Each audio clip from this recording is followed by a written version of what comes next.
Saudações, sejam bem-vindos, sejam bem-vindas. Vamos falar de literatura, dicas de literatura, vamos falar de teatro, dramaturgia, peças dramáticas, trágicas, cômicas. Qual a diferença do teatro para a literatura? Geralmente estamos acostumados com o narrador, né? Na literatura comum, dos romances, nós estamos acostumados com o narrador, alguém está falando, tem uma voz guiando a história. No teatro, geralmente tem a voz do próprio personagem, né? Ou então um coro, né? Igual os gregos faziam um coro que representavam alguma coisa narrativa. Então você é introduzido direto na história, o narrador estava implícito, né? E hoje em dia no teatro vai ter aquelas dicas, né? Para o roteirista vai deixando as dicas de como deve se posicionar no cenário, como deve se falar, como deve dar um contato aos personagens, mas geralmente a voz da personagem já guia a história, os monólogos, né? Hoje no romance você tem os fluxos de consciência, quando o personagem fala consigo mesmo, e no teatro muitas vezes o personagem vira para a plateia e fica narrando a história dele, né? Quebra a quarta parede. Então, alguns exemplos de técnica teatral, mudanças de cenário, né? Ou então sugestão de cenário sem ter o cenário, são características do que é chamado teatro, né? Então, vamos ver alguns exemplos, né, ao longo da história, começando lá 400 anos antes de Cristo, com Aristófanes, que fazia comédia. Naquela época é interessante, os gregos acreditavam que os deuses andavam entre nós, né? Então, muitas vezes os deuses se misturavam, né? Deus se misturava com as pessoas nas ruas, né? Então de repente você podia estar conversando com Deus e não sabia. Aqui no caso o Deus é o Deus do dinheiro, o Deus da riqueza, o Pluto, né? E aí é interessante, eles imaginam o Deus da riqueza, o Deus da pobreza, né? O Deus superior, então, o Deus da tristeza, né? Então assim, o mundo povoado de deuses, né? E aqui os gregos imaginavam então que a riqueza, um dia quis que só os bons tivessem acesso à riqueza. Porque se você olhar pelo mundo, os bons têm acesso à riqueza, os maus têm acesso à riqueza, a pessoa muitas vezes é boa e não tem acesso à riqueza. Então, o Pluto cismou de não, vou distribuir riqueza entre as pessoas boas, e não entre os politiqueiros, entre os demagogos. E aí Zeus, por algum motivo lá, né, os deuses superiores, vai ficar irritado e Pluto vai ficar cego. Então ele vai distribuir a riqueza e não sabe a quem. E a riqueza é isso, né? Você pode pensar, por que algumas pessoas são ricas, outras são pobres? Será que algumas pessoas merecem ser ricas, outras merecem ser pobres? É isso, é uma comédia total. E aqui o deus Pluto, o deus do dinheiro, o deus da riqueza, que vai descer entre os humanos, né? Então fica a dica aqui, 400 anos antes de Cristo, né? De 400 antes de Cristo, vamos dar um pulo até 1500, final do século XVI, com William Shakespeare, que é para nós, na modernidade, o grande dramaturgo, né? Muita gente segue, muita gente idolatra, é o Shakespeare. Tem aquela discussão, né? O Shakespeare existiu, quem foi o Shakespeare? Bem, que o Shakespeare existiu, né? A questão é, William Shakespeare, o dono daquele teatro lá em Londres, ele escreveu todas as peças. Então tem a teoria de que algumas peças não sejam dele, algumas peças sejam atribuídas, algumas peças sejam em conjunto com outra pessoa, ou então ele assinava essas peças e, né, um nobre entregava essas peças para ele, né? É claro que algumas peças, possivelmente, por exemplo, a Megera Dalmada, né, que tem essa versão infantil juvenil aqui interessante, né, uma comédia, né, de outra novela, é bem possível que seja do Shakespeare, aquele dono do teatro lá, né? O cara que fazia as peças. Agora imagina, o cara tinha que administrar um teatro, escrever as peças, treinar os atores, fazer mais peças, administrar o teatro, um cara sozinho escrever isso tudo, né?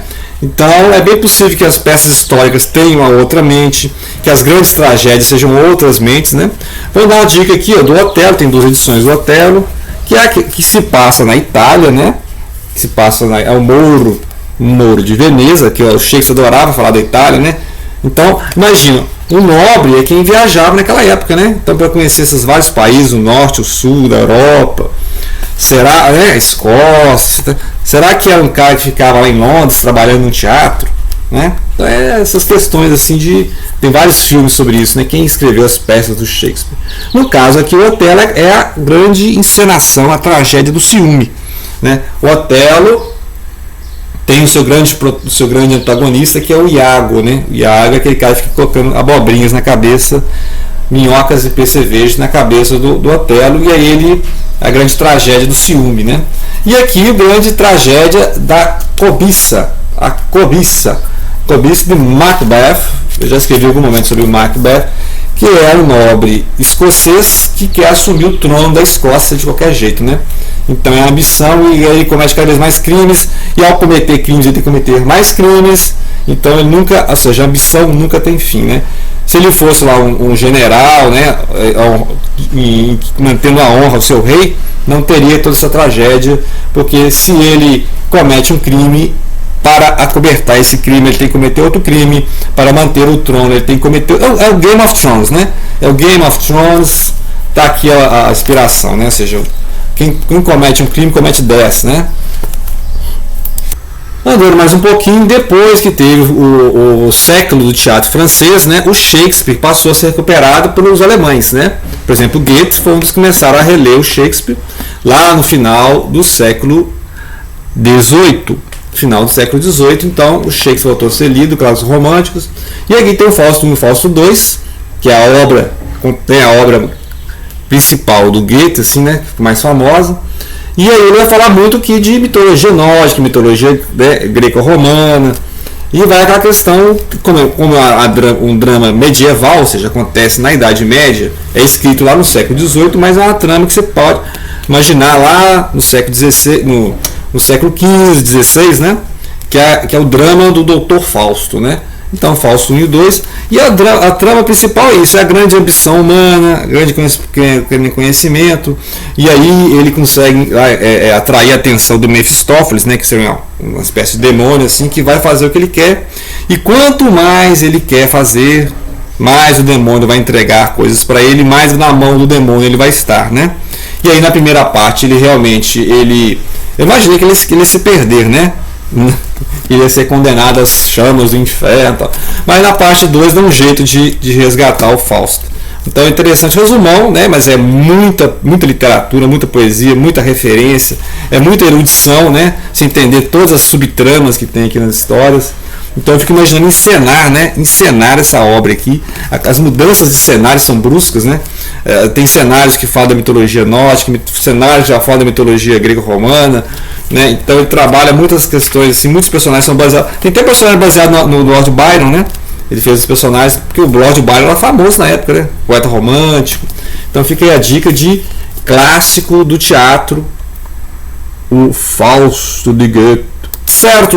Vamos para o final do século XIX, que aí tem o Ibsen. O Ibsen lá no norte era o grande nome da dramaturgia. Ele fez o Peer Gynt, né? Peer Gynt, famosíssimo, e fez o Inimigo do Povo. O Inimigo do Povo é interessante, fazendo só um resumão aqui do Inimigo do Povo. Eu li recentemente, não tem aqui a obra física, mas o Inimigo do Povo basicamente é o seguinte: um cara descobre que tem um problema na cidade, um problema na água da cidade, né? E ele fala, gente, vai ter um problema nessa água, tem uma certa toxicidade, etc, né? Só que lá é um balneário, né? Então as pessoas vivem dessa água e tal. E se essa notícia vazar, vai ter um problema econômico na cidade. Só que o prefeito, né, preocupado com a crise econômica, com o pânico da população, esquece o problema sanitário, o problema higiênico, né? Ou seja, as pessoas vão ficar doentes. Imagina, se tem um problema na água, imagina, está contaminada alguma coisa. Se a água está contaminada, ele não pode, obviamente, abrir a temporada do balneário, né? E aí fica esse negócio. Então, esse que é o personagem que descobre o problema, ele tem que falar, gente, olha, há um problema nessa água, ele vai ter que protestar contra isso, mas só que as forças políticas vão declarar ele o inimigo do povo. Por quê?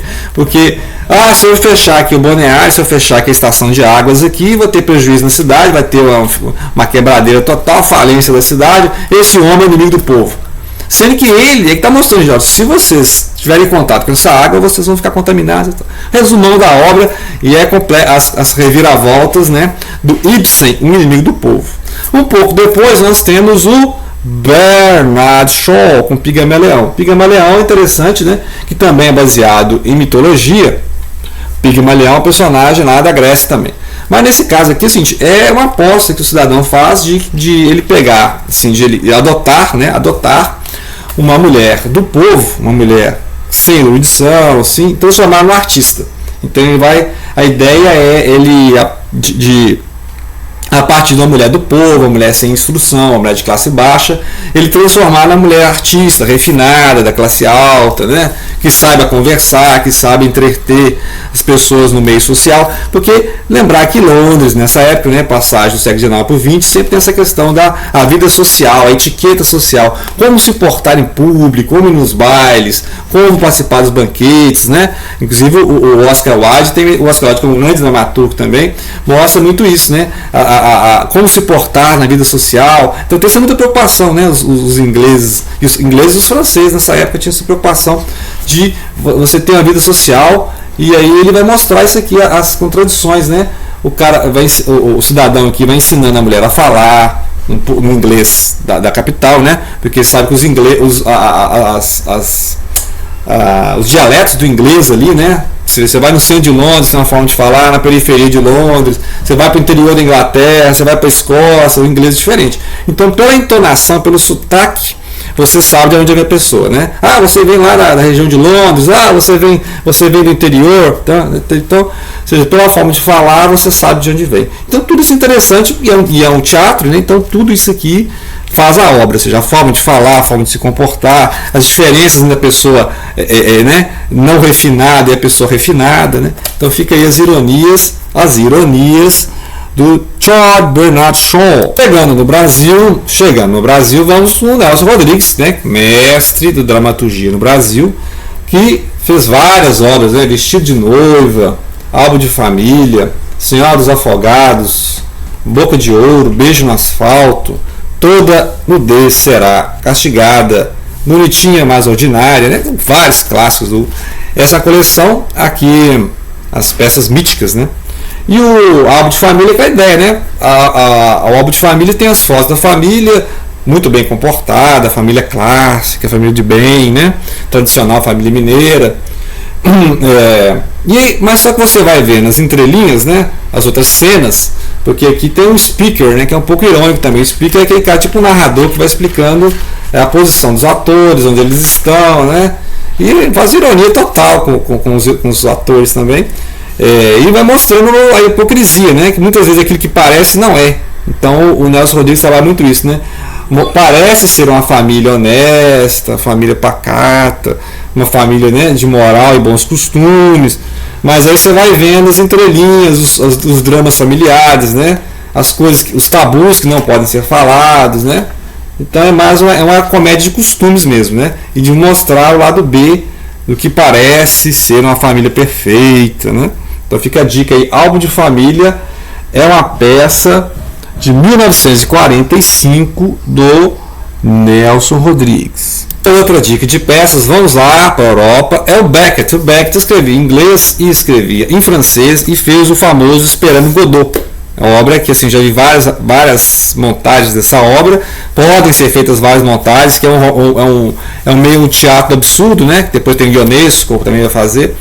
E o Beckett, né? Que é o Attendant Godot, ou Waiting for Godot, que é o Esperando Godot, são pessoas que estão numa estrada esperando Godot, né? Então toda a ação da história de início é isso. O que estamos fazendo aqui? Estamos esperando Godot.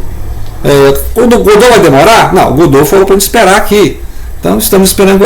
Isso é um absurdo. Passam com personagens, com suas vidas, né? Tem vários personagens que ficam mudos depois que começam a falar torrencialmente, né? Então a dica aqui de procurem Esperando Godot, que já virou até um meme, né? Esperando Godot é isso, ou seja, uma coisa que você está esperando ansiosamente, você não sabe por que está esperando, mas você tem aquela senha, né? O que estamos fazendo aqui na nossa vida sem sentido, né? Uma peça existencial, inclusive, né? Pode considerar uma existencial. Esperando Godot, do Samuel Beckett. Voltando ao Brasil, nós temos aqui o Suassuna, né, com Alto da Compadecida, que é uma comédia religiosa, podemos dizer assim. Por quê? Porque todos os aspectos da obra são religiosos. Alto geralmente é usado desde a Idade Média para uma peça de conteúdo didático religioso, ou seja, espera-se passar a moral religiosa, né? Temos vários altos, né, da Idade Média, né? Vários altos, né? Geralmente essa palavra alto é para isso, né? E aí aqui ele fez um alto em que tem certos aspectos cômicos, né? Porque tem personagens do folclore, né? Então folclore, cordel, né? Cordel do norte, nordeste. O cordel sempre essas figuras picarescas, né? Essas figuras assim que tipo malas artes da história, né? E aí o João Grilo, né? Tipo assim, a ideia de driblar a morte, né? Morrer e não morrer. E aí tem todos os personagens, o padre, o sacristão. Igual, lembra, quando a gente vê aquelas versões do Dias Gomes, né? Por exemplo, Dias Gomes é autor, um outro dramaturgo, né? Mexe com teatro, novela, que escreveu, por exemplo, Pagador de Promessas. É outra dica que poderia ficar aí para a gente fazer outro vídeo, né? Pagador de Promessas, que tem essas figuras do padre, né? Da beata, tal, da cidade, assim, trabalha muito caricatura, trabalha muito picaresco, né? Então fica a dica do Alto da Compadecida do Suassuna, e assim, folclore popular, fala popular, cordel, né? Então interessante, como dizer, a força poética do teatro nordestino, né?